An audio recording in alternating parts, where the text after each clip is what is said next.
네, 우리 집사님 권사님들 보니까 힘이 나네요. 우리 청년들 보니까 더 힘이 나네요.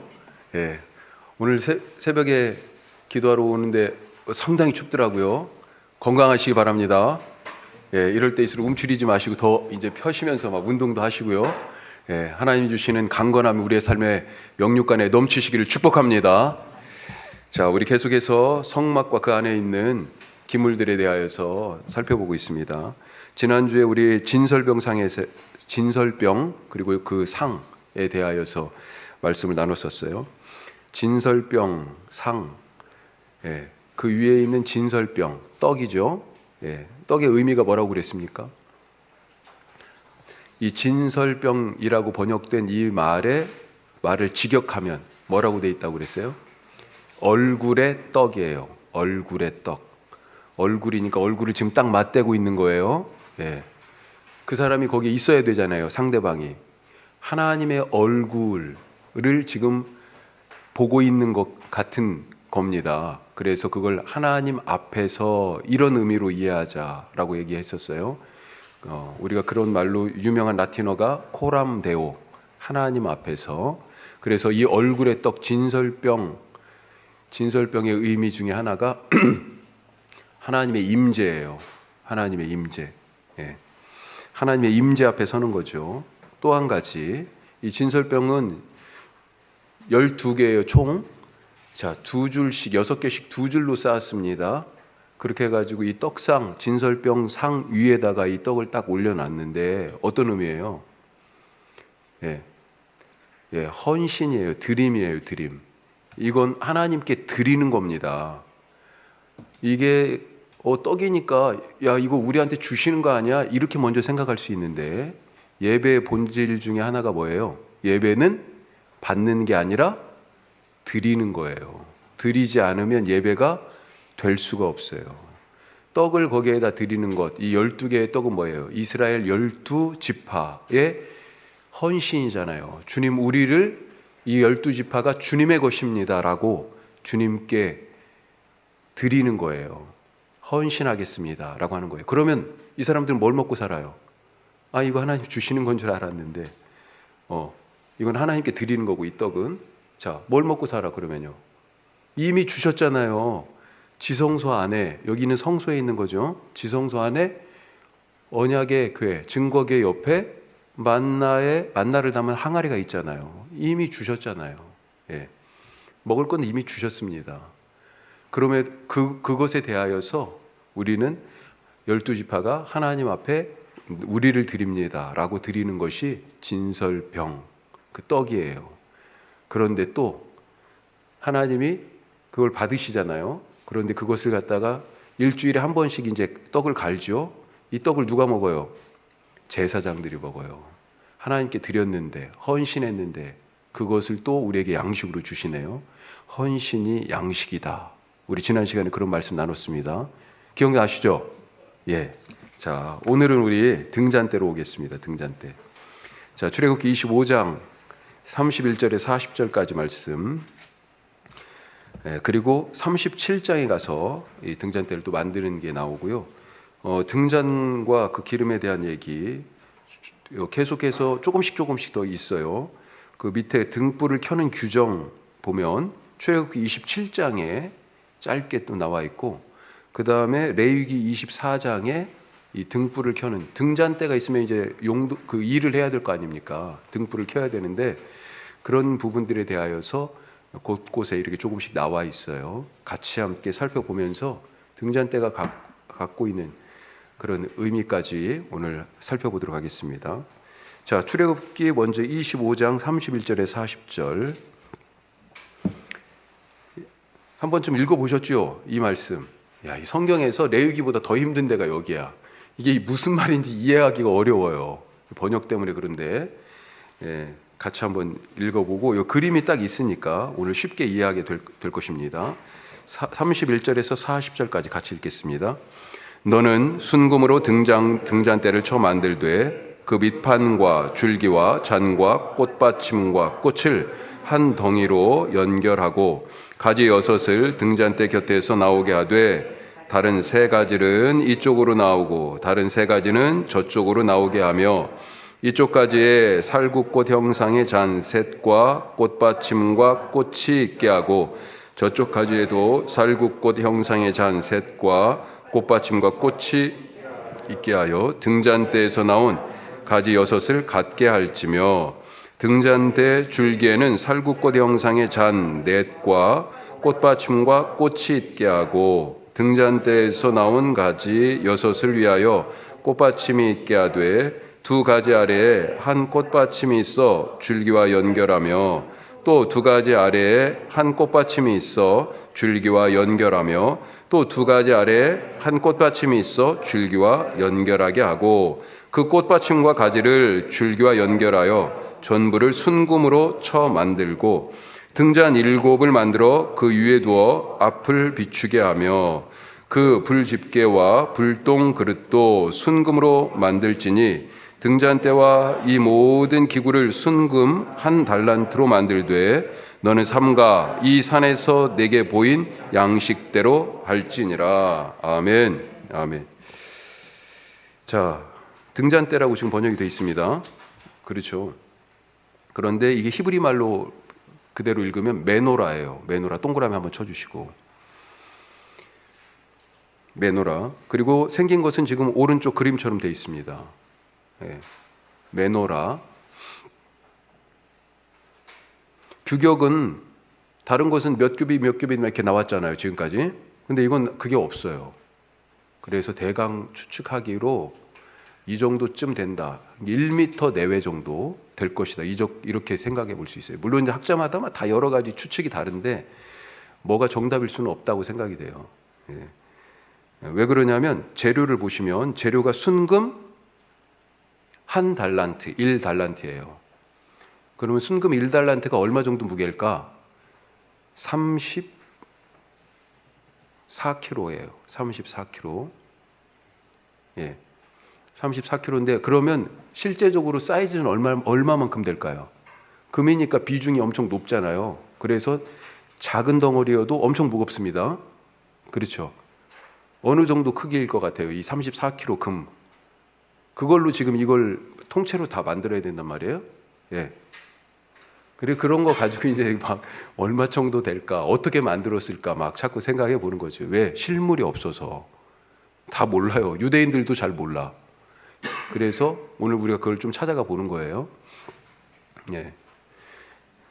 이게 금의 비중을 따져서 해보니까 이게 갤론이라고 그러는데 1갤론 3.8리터 한 갤론을 미국에 가니까 우유를 이만한 3.8리터 통에 한 갤론이라고 이렇게 보통 그렇게 팔더라고. 지금 우리는 1리터, 1.5리터 뭐 이런 식으로 팔잖아요. 예, 그러니까 한 4리터 정도쯤 된다. 사이즈가. 그렇게 생각하시면 되겠어. 그걸 가지고 지금 이 메노라를 다 만들어야 돼요. 어떻게 만들 수 있을까? 자, 제작을 보면 등잔대, 그 다음에 부속물 이런 것들을 만들어야 됩니다. 등잔대 지금 여기 있는 그림뿐만 아니라 그림에 없는 다른 부속물들, 아까 부집개도 있었고요, 불똥 그릇도 있었고, 그 다음에 등잔이니까 기름을 부어야 되잖아요. 기름을 담을 그릇이 있어야 되지. 기름병 뭐 이런 몇 가지 부속물들이 더 있었을 것이다. 그렇게 생각이 됩니다. 오늘 성경에는 기름병 같은 경우는 안 나왔어요. 그러니까 아주 간단하게 다 얘기한 게 아니에요. 사실은 이 모양도 아주 세세하게 지금 얘기하고 있는 건 아닙니다. 어떻게 만들어야 된다라고 구체적으로 모세가 얘기하고 있는 것도 아니고. 하지만 모세는 봤어요. 이걸. 자, 하여튼 이 모든 것을 등잔대와 부속물을 금 1달란트로 부속물은 붙여 쓰는 건 아니고 등잔대 이 모든 것들을 한 덩어리로 쳐서 만드는데 부속물까지 다 포함해서 1달란트로 만들어야 된다. 그렇게 되어 있습니다. 자, 그래가지고 어떻게 만들었을 것 같냐? 예, 이 밑에 먼저 밑판을 만들었겠죠. 예, 이게 다 붙어 있어야 되니까 쳐서 만든다. 금 세공 기술이 뛰어난 거예요. 이집트의 투탕카멘의 가면이라고 아세요? 파라오 중에 하나. 예, 발굴된 투탕카멘의 가면. 제가 하나 보여드렸어야 되는데 그거 같은 경우도 이 사이즈나 이런 걸 봤을 때 엄청나게 얇게 이렇게 쫙 가면을 그렇게 금세공을 한 것이라고 그래요. 그와 같은 방식으로 이것도 만들었을 것이다. 그래서 쉽게 얘기하면 이걸 통으로, 그러니까 속이 꽉 찬 금으로 하면 메노라를, 이 등잔대를 조그맣게밖에 못 만들었을 거예요. 그런데 어느 정도 규모가 있는 그런 사이즈로 만들려면 속이 텅 빈 파이프 같이 생긴 거, 그런 방식으로 쳐서 만들었을 것이다. 대부분이 다 그렇게 생각합니다. 그리고 키는 한 1m, 사람마다 조금씩 다 계산하는 게 다르는데 제가 보니까 1m 내외 정도라고 생각하시면 될 것 같아. 그 정도 사이즈의 이런 등잔대가 만들어졌다. 자, 모양을 보시면 모양이 제일 헷갈려요. 꽃이 피어 있는 나무 같은 모습이다. 이렇게 생각하시면 되겠습니다. 꽃이 피어 있는 나무 같은 모습. 거기 밑에 빨간 꽃에 이렇게 나무 그림 있죠, 하나. 그렇게 생각하시면 될 것 같아. 자, 그걸 갖다가 형상화해서 만들었는데 맨 밑판이 있어요. 좀 무거워야 되겠죠. 중심을 잡아야 되니까. 그 다음에 몇 가지 용어가 나오는데 잔이라고 표현되어 있습니다. 잔. 이거는 우리가 한글 번역이 겁나게 헷갈리게 돼 있어. 자, 한번 예를 들어 보시면 33절 보시면요. 이쪽 가지에 살구꽃 형상의, 살구꽃 모양의 잔 셋과 꽃받침과 꽃이 있게 하고, 잔이 3개고 꽃받침이 있고 꽃이 있고 이렇게 돼 있잖아요. 이게 무슨 말인가? 이것이 사실은 다른 번역을 보면 어떻게 돼 있냐면 잔, 꽃받침과 꽃 이런 식으로 돼 있어요. 꽃받침과 꽃이 있는 잔 이런 식으로 번역을 해놨어요. 제가 지금 거기 노트에 새 번역을 갖다가 해놨습니다. 33절 한번 읽어보죠. 33절. 등잔대 각 곁가지는 꽃받침과 꽃잎을 갖춘 감복숭아꽃 모양 잔 3개를 연결하여 만들고, 자, 그렇게 돼 있죠. 꽃받침과 꽃잎이 있는 감복숭아꽃 잔, 감복숭아꽃 모양의 잔이다. 잔을 얘기하는데 그것에 꽃받침이 있고 꽃이 있고, 자, 꽃이 있으면 꽃잎을 모아주는 밑에 꽃받침이 있잖아요. 그걸 얘기하는 겁니다. 꽃받침과 꽃잎이라고 생각하시면 되겠어요. 이 한 송이 꽃을 잔이라고 표현한 거예요. 그렇게 이해하시면 되겠습니다. 그래서 오른쪽과 같은 그런 그림이 나오는 거예요.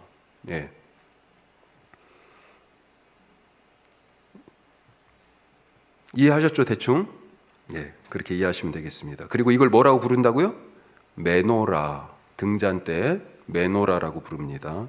자, 이와 비슷한 것이 있어요. 지금도 유대인들이 쓰는 거. 이건 지금 유대인들이 그렇게 현실적으로 쓰는 건 아니야. 근데 아마도 제가 안 가봤지만 현대 유대인들 집에 가면 이건 없어도 이와 비슷한 것이 있을 거예요. 왜 그러냐면 하누카라고 성경에는 수전절로 나옵니다. 구약에는 없어요. 그게 신약에 나오는 절기예요. 왜 그러냐면 구약이 지나가고 나서 신약이 오기 전에 생긴 절기라서 그래요. 자, 바벨론의 포로로 잡혀갔었잖아요. 나라가 없어졌죠. 귀환했어요. 포로에서 돌아왔는데 나라를 독립했습니까? 못했어요. 계속해서 예수님 오실 때까지. 그런데 그 사이에 100년 정도 독립을 잠깐 했어요. 그게 전에도 말씀드렸었는데 우리의 성경에는 없는데 공동번역 성경 혹은 카톨릭 교회에서 보는 성경을 보면 외경이 있어요. 그 외경 맨 끝에가 마카베오 상하라는 책이 있습니다. 마카베오 형제가 주도가 돼가지고 유다 마카비의 헬라 왕국들로부터 독립을 쟁취한 100년간의 시간이 있어요. 그때 왜 독립전쟁을 그때 했었냐? 하여튼 복잡한 얘기인데 이 헬라 왕 중에 하나가 예루살렘 성전을 더럽혔어요. 거기에 제우스 신상을 세우고 우상의 제물을 드리고 이런 일들이 있었다고요. 분개했죠. 그래서 전쟁을 해가지고 결국은 그들을 몰아내고 성전을 새로 회복합니다. 그리고 번제단을 다시 봉헌해요. 그날이 바로 수전절이에요. 그게 복음서에 보면 예수님 이야기와 관계돼서 수전절이 나와요. 예. 자, 이 수전절인데 그걸 뭐라고 얘기하냐? 하누카라고 해요. 히브리 말이 하누카예요. 무슨 뜻이냐면 아까 제단을 봉헌했다고 그랬잖아요. 새로 봉헌이에요. 봉헌. 새로 제단을 봉헌한 것을 기념한. 그때가 언제냐? 우리 성탄절 대림절하고 겹쳐요. 유대인들의 이 하누카가. 그때 이 메노라하고 비슷한 초를 켜고 이 촛대에다 초를 켜요. 예. 그러면서 빛의 잔치로 이 하누카 절기를 지킵니다. 예. 그런데 뭐가 차이가 있냐? 지금 이거는 등잔이 몇 개예요? 7개. 그런데 그거는 이 가지가 양쪽으로 하나씩 더 있어. 그래가지고 등잔이 9개예요. 9개. 예. 그러니까 지금 현대 유대인들은 예, 이 하누카라는 절기를 지키고 있기 때문에 분명히 집에 이 촛대가 있을 것 같아요. 다. 그렇게 생각하시면 되겠습니다. 자, 이 메노라 어디에 놓습니까? 성막 안, 예, 성소에 딱 들어가면 왼쪽에 뭐가 있어요? 오른쪽에 뭐가 있어요? 진설병상, 지난주에 했던. 예, 그 다음에 왼쪽에는 바로 이 등잔대, 메노라가 있어요. 자, 그러면 앞에 지성소를 향하는 이 휘장이 쳐 있는 거기는 뭐가 있어요? 향단, 분향단이 있어요. 예. 그렇죠? 자, 그래서 위치는 진설병상 맞은편, 성소 남쪽이라고 볼 수 있겠습니다. 왜 남쪽이냐? 들어가는 문이 동쪽이에요. 동쪽에서 딱 들어가니까 오른쪽은 북쪽, 예, 거기엔 진설병상이 있고 왼쪽 남쪽은 바로 이 메노라 촛대가 있습니다. 아니, 등잔대가 있습니다. 자, 등불을 켜는 규정을 한번 보죠. 출애굽기 27장 20절 21절인데 예, 특별히 찾아보지는 않겠습니다. 그냥. 예. 자, 레위기에도 24장 말씀에도 비슷한 말씀이 있어요. 자, 우선은 기름이 필요하잖아요. 기름. 어떤 기름이요? 순결한 혹은 순수한 감람유예요. 우리가 감람산 자꾸 번역을 그렇게 해서 근데 우리 실제 쓸 때는 올리브산, 올리브예요. 올리브. 엑스트라 버진 올리브유예요. 그 다음에 관리. 등불을 이제 등잔대니까 등불을 켜고 끄고 그랬을 거 아니에요? 어떻게 관리했을까? 그리고 정말 순수한 최고급 올리브유를 썼어도 심지를 지금 이렇게 해놨잖아요. 이 심지가 타서 들어가면 뭔가 이제 오물 같은 것이 생기고 그럴 텐데 그런 것들을 관리해야 되는 거죠. 자, 그런데 사람들이 생각하기에 야, 이 등잔을 언제 켰을까? 두 가지 생각을 하게 돼요. 왜 그러냐면 성경에서 명확하게 그 부분을 얘기하고 있지 않아 보여요. 그래서 어떤 사람들은 동그라미 1번 항상 켜 있었을 거다. 24시간 내내.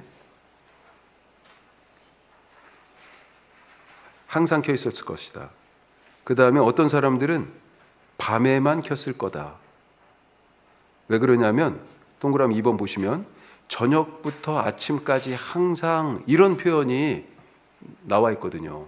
그런데 또 어떤 데서는 1번 보시면 끊이지 않게 계속해서 이런 표현이 또 있거든요. 그래서 야, 이걸 어떻게 했을까?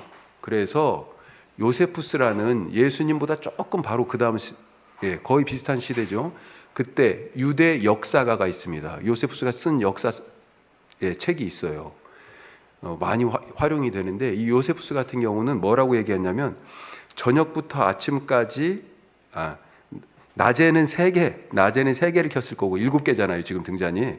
낮에는 3개를 켰을 거고 저녁에는 7개 다 켰을 거다. 뭐 이런 얘기를 하는데 글쎄 사람들이 그래요. 글쎄 그게 맞을까?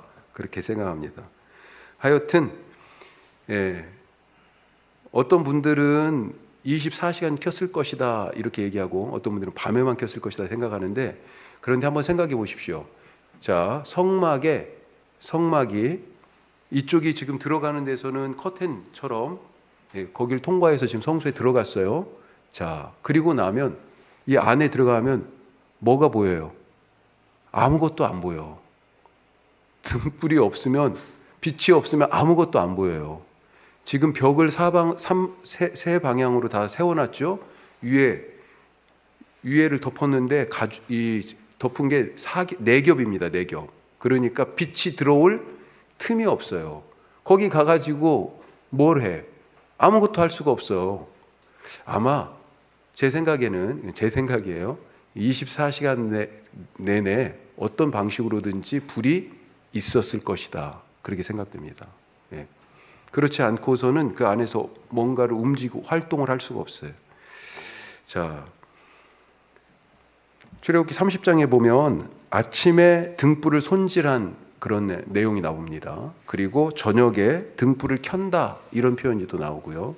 그래서 이것들이 구체적으로 뭔가를 하는지 한다라고 정확하게 규정하기는 어렵지만 하여튼 시작점을 저녁으로 잡은 것 같고 아침에는 이 등불을 뭔가 정리도 하고 손도 보고 심지와 기름을 뭐 더 채워주거나 갈아주거나 이런 일들을 하지 않았을까 그렇게 생각이 돼요. 자, 그러면 지금 우리가 뭐 이 메노라가 어떻게 생겼냐, 어떻게 만들어졌나 이것보다 더 중요한 것이 또 어떤 의미를 갖고 있느냐 이거잖아요.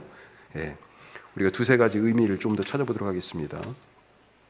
아까 이 메노라를 딱 보면서 모양을 얘기할 때 뭐라고 얘기했습니까? 꽃이 피어 있는 나무 같은 모습이다 이랬잖아요. 하여튼 무슨 나무 같은 모습 아니에요? 그렇죠. 그리고 그 위에는 뭐가 있어요? 불이 있잖아요. 불. 각각의 위에 불이 지금 7개가 있습니다. 뭐가 생각나요? 불이 있는 나무. 불이 있는 나무.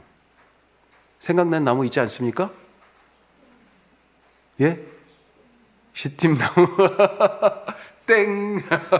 시팀나무는 조각목이에요. 우리 여기서 떨기나무. 자, 한번 보죠. 사실 성막과 여러 이 기물들을 만드는 데 있어서는 원칙은 이미 나와 있어요. 뭐예요?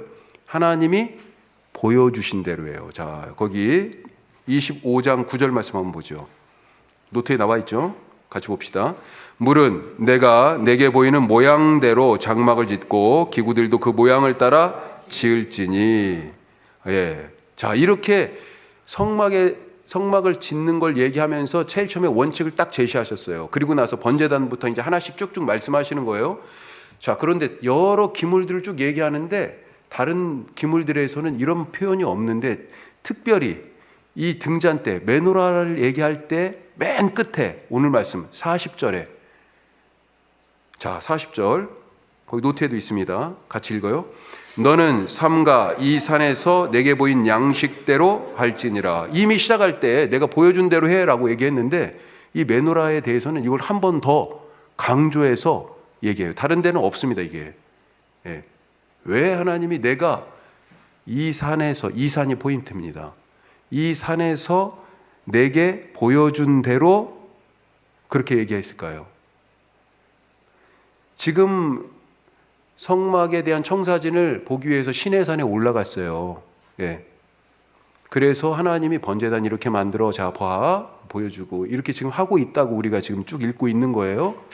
그런데 이것뿐만 아니라 굳이 이 얘기를 지금 또 하시는 이유는 전에 오늘 말고도 지금 보여주시는 거 말고도 그 전에 이미 이와 비슷한 것을 이 산에서 이 모세가 봤다 그렇게 할 수 있겠다 하는 거죠.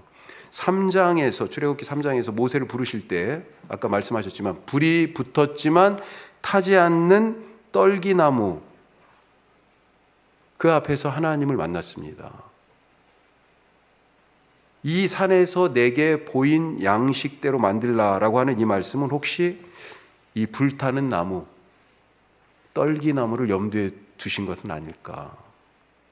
왜냐하면 이 모양 자체에도 그렇지만 성막에서 봉사하는 제사장,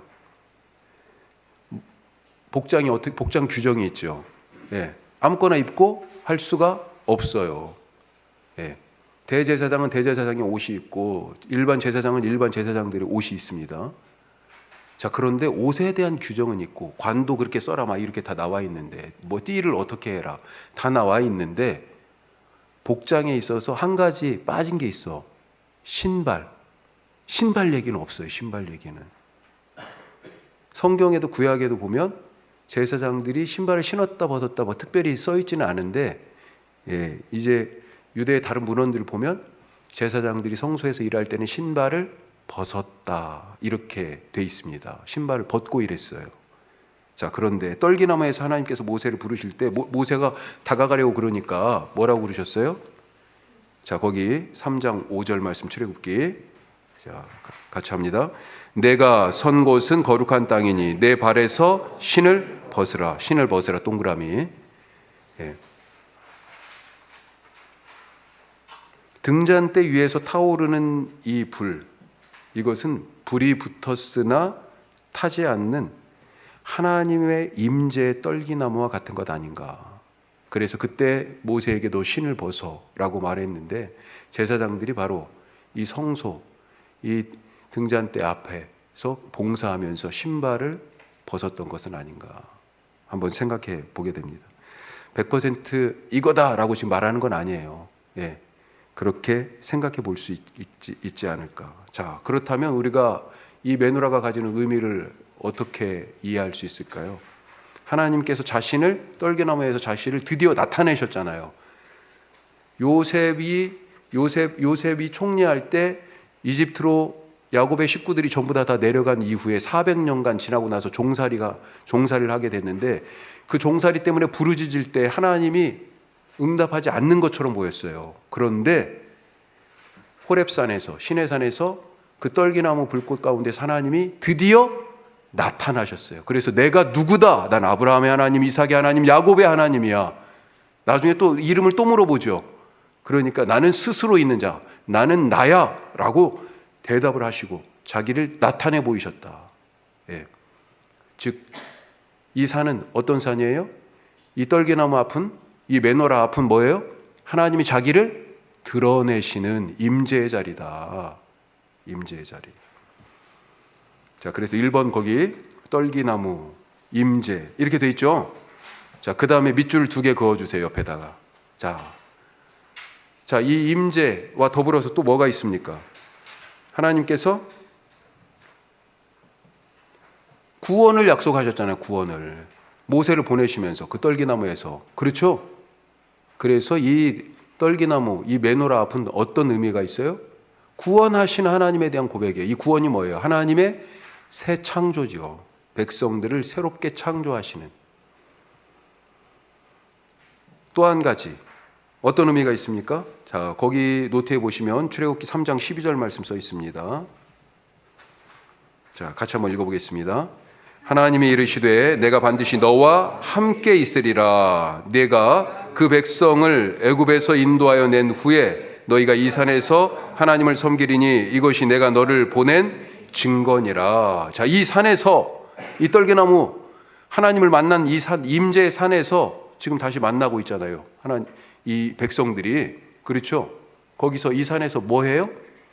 애굽에서 구원하여서 이 산에 데리고 오셔가지고 이 하나님의 임재 앞에서 이제 이 백성이 뭐 할 거라고요? 나를 섬기리라, 예배하리라. 예배. 이 나무 형상, 이 가지 끝에서 불타는 것 같은 이 메노라, 이 가지 나무 형상에, 불 붙은 나무 형상의 이 메노라 앞에서 이들이 바로 이와 같은 하나님을 묵상하고 하나님의 임재와 하나님의 구원과 그리고 우리를 여기까지 인도하셔서 하나님 앞에 세워 예배하게 하시는, 섬기게 하시는 그 하나님을 만났던 것은 아닌가, 그렇게 생각해 보게 됩니다. 자, 이게 나무 모양이잖아요. 한 가지 더 나무를 또 한번 생각해 볼 수 있어요. 조금 억지스러울 수도 있겠는데, 지금 가지가 몇 개입니까, 메노라? 등잔이 몇 개? 7. 가지가 7. 7은 우리가 보통 뭐라고 해요? 숫자 중에 완전수. 왜 완전수예요? 예전에 계시록 할 때 말씀드렸는데, 땅의 수가 몇이에요? 동서남북 4예요. 4. 하늘의 수는 삼층천 얘기하죠. 셋. 삼위일체 하나님 얘기하죠. 딱 들어맞는 것은 아닌 것 같은데, 하여튼 우리 계시록 얘기할 때도 그래서 땅의 수 4, 하늘의 수 3을 얘기했습니다. 두 개 합해서 7이에요. 자, 우리가 창세기부터 지금 7이라는 숫자가 성경에서 아주 중요한 숫자로 등장하죠. 그래서 7일 텀으로 안식일, 안식년, 이 안식년이 7번 반복되면 그 다음 해가 희년 이렇게 돼 있지 않습니까? 이 등잔대가 7이네. 창조의 사건과 연관해 볼 수 있다. 연결해 볼 수 있다. 자, 창조의 이 전체적인 모양이 등잔만 있는 게 아니고 뭐예요? 꽃, 아까 잔이라고 표현된 꽃받침과 꽃잎이 있는 잔이라고 표현된 이 꽃이 있어요. 이거 뭐예요? 생명이 살아 역사하고 있다 이거죠. 살아있는 나무라는 겁니다. 예. 그래서 어떤 사람들은 이 메노라가 에덴 동산의 생명나무를 생각나게 한다. 그것과 연결해서 또 생각하는 사람들이 있습니다. 떨기나무와 생명나무 한번 기억하시면 좋겠습니다. 예.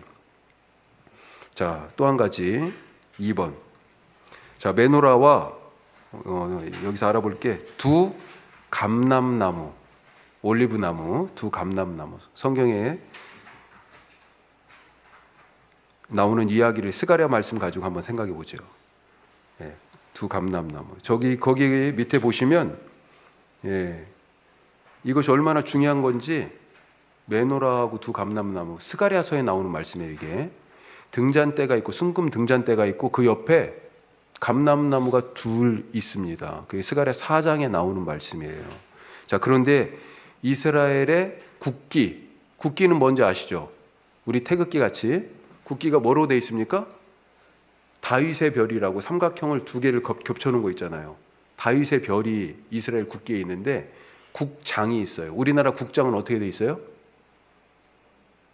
공무원이 없으셨나? 저도 찾아봤어. 우리나라 국장은 뭔가 그랬더니 바깥에는 무궁화 꽃잎이에요. 그리고 가운데는 태극이 있어요. 생각나죠? 뭐 정부 표시 같은 거에 그런 거 많이 있잖아.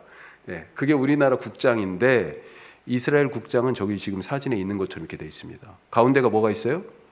메노라가 있어요. 그리고 양쪽 옆에 감람나무가 두 개 딱 있어요. 그리고 밑에 써 있잖아요. 그게 히브리어예요. 그게 히브리어로 이스라엘이라고 돼 있는 겁니다. 지금 현대 유대인들에게도 이것이 중요해요, 지금. 그런데 예전에도요, 엄청 중요했습니다. 로마 장군 티투스가 유대전쟁, 1차 유대전쟁인데 그때 이제 완전히 예루살렘 망하고 성전도 부서지고 그랬죠. 지금 남아있는 예루살렘에 가면 통곡의 벽이라고 이렇게 남아있는 그것만 남겨놓고 다 부순 게 이 티투스예요. 자, 로마 장군 이 티투스가 70년경에 그래가지고 이 유대전쟁에서 이제 승리하고 전리품을 챙겨가잖아요. 성전 싹 부셨잖아요. 그때 로마에 개선하면서 이 메노라를 들고 갑니다. 거기 티투스의 개선문, 로마에 있답니다. 그게 그 개선문이 지금 그 개선문 안쪽에 여기 아치 있잖아요. 거기 사진이 작은데 이 아치 안쪽에 부조가 있어. 다 이 부조로 다 새겨놨어요. 그 동안에 어떤 일들을 했는지 그 성과를.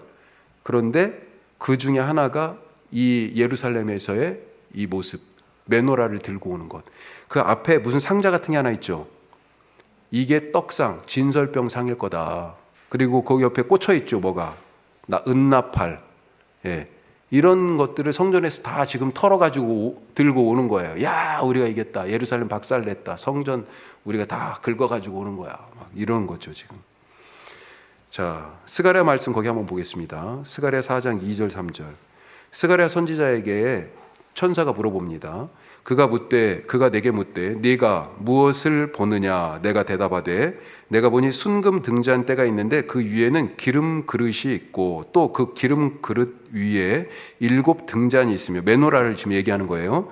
그 기름들 위에 있는 등잔을 위해서 7 관이 있고 이건 좀 특이하죠. 기름을 공급하는 관이 있대. 자, 그리고 3절에 보면 그 등잔대 곁에 두 감람나무가 있는데 하나는 그 기름 그릇 오른쪽에 있고 하나는 그 왼쪽에 있나이다. 이 감람나무를 통해 가지고 기름이 관을 따라서 이 등잔대에 메노라에 계속해서 공급되는 거예요. 불이 꺼지지 않는다는 거죠. 생명이 계속 유지된다는 것입니다. 하나님의 임재가 끊이지 않는다는 거예요. 예. 근데 이 전체 스가랴 4장 문맥이 뭐냐면 포로에서 돌아와 가지고 스룹바벨이라는 총독이 있잖아요. 예. 스룹바벨이 성전을 재건할 그때 당시의 일이에요. 예. 다시 하나님의 임재와 영광이 회복된다라고 하는 그런 얘기를 하고 있는 것입니다. 자, 그러면 메노라는 알겠어요. 그런데 양쪽 옆에 감람나무, 이 기름을 공급하는 감람나무는 뭘까? 거기에 대한 얘기가 집에 가서 한번 읽어보세요. 스가랴 4장 쭉 나옵니다. 간단하게 대답하면, 자, 스가랴 4장 14절 거기 그 부분에 대해서 물어봅니다. 그리고 알려줘요. 자, 4장 14절 이르되 이는 기름 부음 받은 자들이 자 둘이니 온 세상의 주 앞에 서 있는 자니라. 기름 부음 받은 자 두 사람이래요. 그게 두 사람을 지금 가리키는 거예요. 한 사람은 누구냐? 기름 부음을 받았어요. 누가요? 구약의 왕, 또 제사장, 또 선지자. 우리가 그렇게 이 기름 부음을 받은 자, 이걸 말 그대로는 히브리 말은 메시아예요. 메시아 둘이 있다. 예. 기름 부음을 받은 왕 혹은 제사장, 선지자 중에 이 감람나무에 해당하는 사람 둘이 있다. 누구를 얘기하냐? 아까 말씀드린 총독, 왕을 대신하는 총독 스룹바벨. 또 한 사람은 대제사장 여호수아. 그때 당시 대제사장 이름이 여호수아예요. 스가랴 3장에 나옵니다. 이 두 사람을 얘기하는 겁니다. 성전 재건해야 되잖아요. 이것을 어떻게 해요? 힘도 아니고 능도 아니고 오직 나의 신, 나의 영으로 하느니라. 그 말씀이 바로 거기에 있습니다. 스가랴 4장 6절에. 그 일을 이 이스라엘의 하나님의 임재, 하나님의 영광의 불을 다시 켤 자가 누구예요? 바로 하나님이 세우신 왕 스룹바벨, 제사장 여호수아를 통하여서 끊임없이 기름을 공급하면서, 그러니까 이스라엘 사람들은 지금 자기 나라의 영광, 하나님의 임재 이런 것들을 지금 국장으로 이걸 딱 해가지고 그려놓은 거예요. 예. 그런데 실제로 왕 같은 제사장으로 그래서 오셔서 하나님의 임재, 하나님의 구원을 온 땅에 확실하게 이루신 분이 누구세요? 바로 예수님이시죠. 예수님.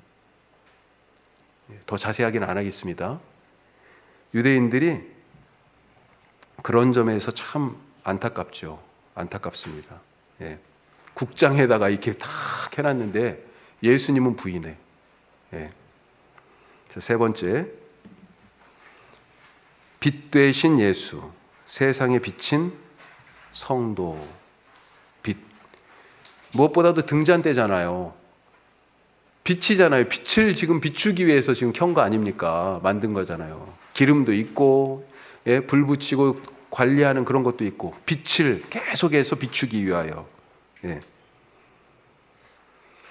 구약에서는 여러 가지 표현으로 이 빛에 대해서 얘기하고 있습니다. 성경에서는 우선은 여호와는 나의 빛이다 그렇게 얘기하잖아요. 자, 거기 시편, 대표적인 시편 27편 1편 같이 읽습니다. 여호와는 나의 빛이요 나의 구원이시니 내가 누구를 두려워하리요.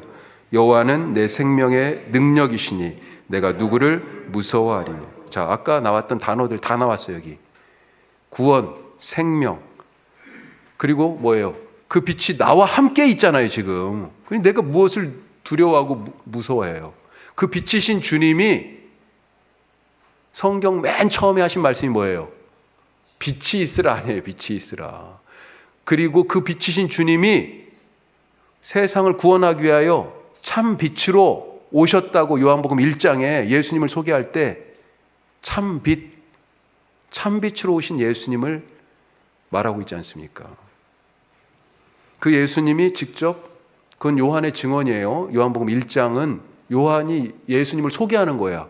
그런데 예수님이 직접 말한 게 있어요. 뭐라고요? 나는 세상의 빛이다. 요한복음 8장 12절 말씀.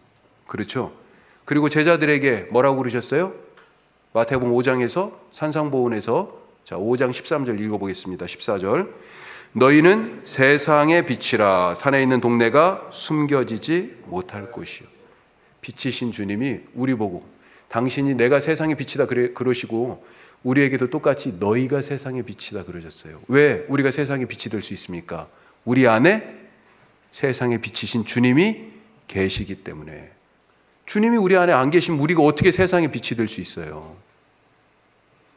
나 있는 곳에서 하나님의 임재의 등잔대, 그 메노라를 켜실 수 있길 바랍니다. 나 있는 곳이 모세가 하나님을 만난 떨기나무의 그 산이어야 돼요. 그래야 나와 같이 있는 사람이 어떻게 해요? 하나님을 예배하는 사람이 되는 거죠. 그들 가운데 이 생명의 빛, 구원의 빛, 하나님의 임재의 빛이 비춰져야 되는 거죠. 내 안에 계신 빛이신 예수님으로 인해서 내가 그런 등잔대와 같은 삶을 살아가고 그렇게 하나님의 임재의 빛을 비추시는 우리 모두 되시기를 주님의 이름으로 축복합니다. 기도하겠습니다. 빛 한 줌 들어오지 않은 성막, 그 속에서 그 성막 안에 딱 들어갔을 때 등잔대에서 비춰지는 그 빛을 보면서 어떤 감격이 있었을까요? 세상 속에 어쩌면 하나님은 우리를 당신의 임재를 드러내고 구원을 나타내고 하나님께서 여기 계심을, 하나님의 통치를 실현하기 위한 그런 등잔대로 세우셨는지 모르겠어요. 주님, 너희가 세상의 빛이다 그러셨는데 그런 빛된 삶을 살아가게 하여 주시옵소서. 내 속에 어두운 것, 악한 것이 있는지 살피게 하시고 주님의 빛으로 구석구석 비춰 주시옵소서. 기도하겠습니다.